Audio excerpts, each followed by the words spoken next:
Boker Tov, Parashat Trouma, dimanche, donc Mishnah Dmaï, deuxième pérek.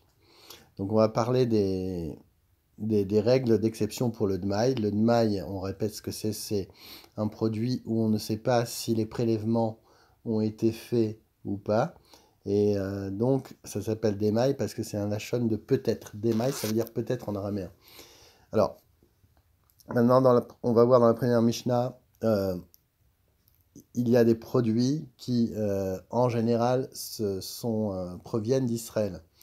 Et ils ne sont faits qu'en Israël. Et donc, si je suis en Rousselarès, je devrais prélever quand même. On devra faire attention si ça a été, les prélèvements ont été faits. Alors, Ve elu dvarim, mit asrin, dmaï bechol makom. Donc, voici donc les produits où on devra prélever donc, sur du dmaï. Donc on ne sait pas si ça a été prélevé ou pas, on devra faire ces prélèvements. Alors, advela, ve'atmarim, ve'acharuvin, ve'aorez, ve'akamunum. Donc, entre autres, donc les dvela des pains de figues, les tmarim, c'est des dattes, acharuvim, c'est le caroubier, et le riz, et ve'akamun, le cumin.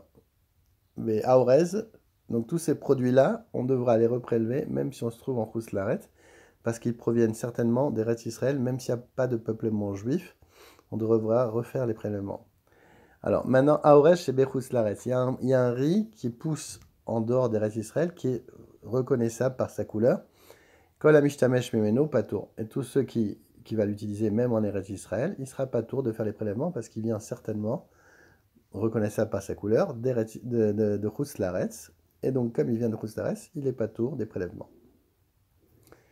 Alors maintenant, on va parler dans la deuxième Mishnah de les personnes qui sont dignes de foi, qui ont fait les prélèvements. Alors, Amekabel alav liot ne'eman, donc quelqu'un à qui on doit faire confiance. Maaser et chez ou ochel. Donc en général, comment on va le reconnaître? Cette personne qui est ne'eman, qui est crue, c'est quelqu'un qui fait le maaser sur ce qu'il mange. Ve'et ou mocher, c'est sur ce qu'il vend et sur ce qu'il achète. Ve'et chez ou connaît. Lokar. Ve'no mitairach et selamaretz. Et il ne mange pas chez un homme un amaretz qui n'est pas digne de confiance. Rabbi Yehuda Omer, af mitairach et selamaretz. Neman. Rabbi Yehuda dit non, même si quelqu'un qui se fait inviter chez un amaretz, on doit lui faire confiance. Les Chachamim lui ont dit Alasmo eno neman, ketzad yeneman al shelacherim. Il dit comment veux-tu que lui-même, qui fait pas attention, il va manger n'importe où, alors comment veux-tu qu'on lui fasse confiance? Mishnah Gimel. Amekabel alav liot travers. Donc quelqu'un qui veut être travers, donc quelqu'un qui veut faire partie de la les travers, ce sont des gens qui ont une conduite scrupuleuse. Donc il prend sur lui d'avoir une conduite scrupuleuse, d'être d'un juif orthodoxe, entre guillemets. Einomocher les mares, l'ach veyavesh. Il n'a pas le droit de vendre que ce soit du lard ou du yavesh, donc des produits qui sont humides ou secs. Pourquoi? Parce que lard, pourquoi? Parce que c'est Mekabel Touma. Donc le lard c'est humide, donc c'est comme les produits humides vont recevoir la Touma, il vaut mieux pas qu'ils les vendent à un amaretz. Il n'a pas le droit non plus de prendre d'un amaretz, donc des produits lard, des produits donc humides. Pourquoi? Parce que on suspecte toujours le amaretz d'être tamé, et donc il va rendre tamé les aliments, et il n'a pas le droit de manger chez cet homme du commun. Velo mearecho etzlo bersuto. Et il ne doit pas non plus toucher les habits ou les habits de sa femme, parce que de peur qu'il soit tamé. Rabbi Yehuda Omer, Aflo igadel be'emadaka. Et en plus, pour être travers, il ne doit pas élever des bêtes, des ovins, des petites bêtes. Pourquoi? Parce qu'en général, ces bêtes-là font du vol.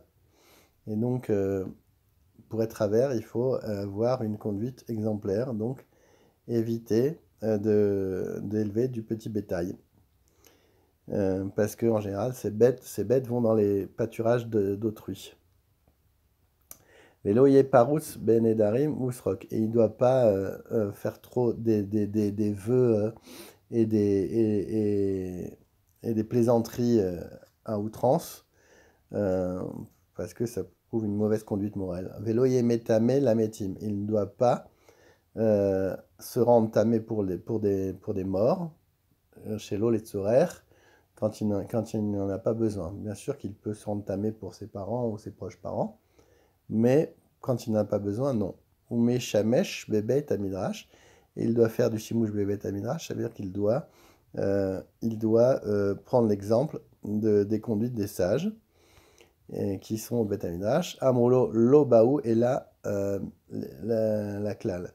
Il lui dit non, tout ce qui est ces exigences d'ordre moral ne font pas partie des conditions à remplir pour être Haver. Tout ce qui est moral, non, mais tout ce qui est pureté, oui. Il doit faire attention à la pureté. C'est ce qu'on demande au Haver, c'est ce qu'on ne demande pas forcément des actes moraux, comme les 3 derniers cas qu'on vient de voir. Alors, anartomim, lo cheivu otam chachamim leifaresh ela kede trumat maser vechala. Donc les nartomim, ce sont des grandes boulangeries qui sont où on n'a pas besoin, les Chachamim n'ont pas imposé de prélever la deuxième, le Maaser Sheni, s'il vend son pain à un Haver, parce que c'est sûr qu'il va le faire à sa place. Donc, pourquoi? Parce qu'en général, les nartomim, ce sont des gens qui vendent en très grande quantité, ils ont des petites marges. Un nartonim, enan rechain limkor et admai. Ils n'ont pas le droit non plus de vendre du dmai. Kol amashpiin bedima gasa, rechain limkor et admai. Donc tous ceux qui ont eu la possibilité de vendre du dmai, parce qu'ils vendent des très grandes quantités, et en général, ils vendent des produits bruts, tout le monde le sait, alors on les autorise à vendre du dmaï. Et les uen amashvin vemidagasa, donc maintenant c'est qui exactement? Kol, kegon, acitonaïm ou mocheret, voilà. C'est comme les producteurs industriels ou les citonaïm, donc les citonotes. Les acitonotes, c'est les grossistes. Donc, tous ceux qui vendent avec une grande mesure, alors on leur permet de prélever la seconde dîme.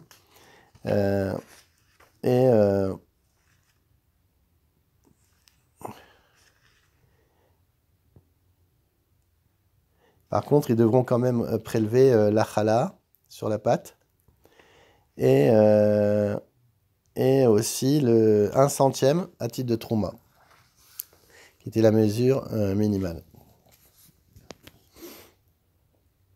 Alors, un artanim lo ichevotam chamin leifash la kede trumat maaser vechala achen vanim ennan rechain limkor et admai. Les épiciers qui vendent donc le produit final n'ont pas le droit de vendre du dmaï. Pourquoi? Parce qu'ils vont faire un mirchol l'ifniver, c'est-à-dire que les gens vont venir acheter et ils ne vont pas se douter que ça n'a pas été prélevé.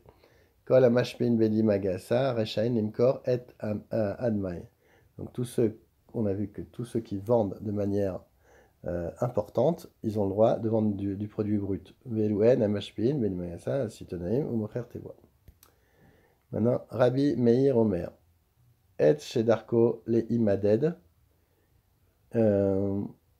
Alors, donc Rabbi Meir nous dit, ce qu'on a le droit, ce qu'on a l'habitude de mesurer, Ezo imida, Yasa beyavesh, Shlosha kavin.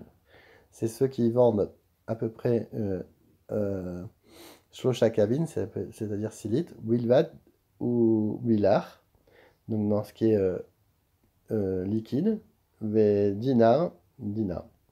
Rabbi Yossi Omer, Salé Tehenim, ve Salé Anavim, Vekupot, Shel Yerek, Kozman, Sheumochan, Arsera, Patour.